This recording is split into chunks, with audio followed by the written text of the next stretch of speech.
يؤتون أجرهم مرتين بما صبروا ويدرؤون بالحسنة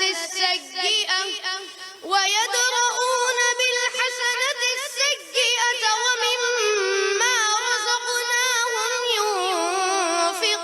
ينفقون وإذا سمعوا اللغو أعرضوا عنه وقالوا لنا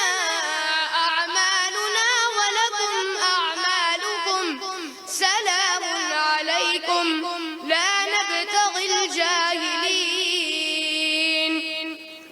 إنك لا تهدي من أحببت ولكن الله يهدي من يشاء وهو أعلم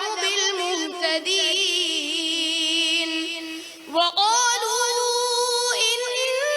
نتبع الهدى معك نتخطف من أرضنا أولم نمكن لهم حرما آمنا يجبى إليه ثمرات كل شيء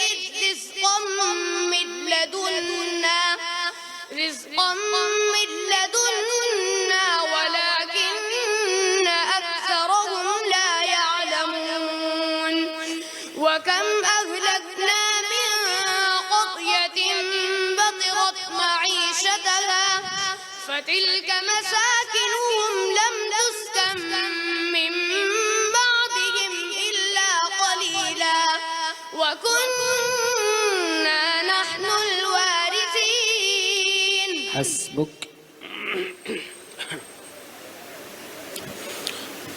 दूसरा सवाल ولكم فيها منافع ولتبلغوا عليها حاجة في صدوركم وعليها وعلى الفلك تحملون.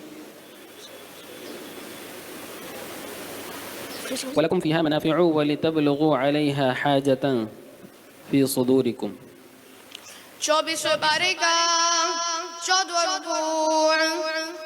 أعوذ بالله من الشيطان الرجيم ولكم فيها منافع ولتبلغوا عليها حاجة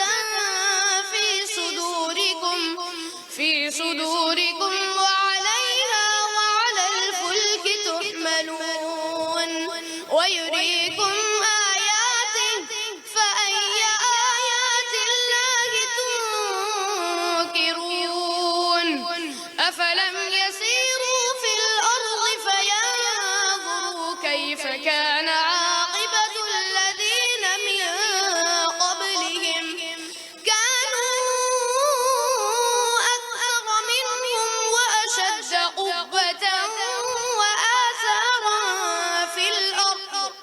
وآثارا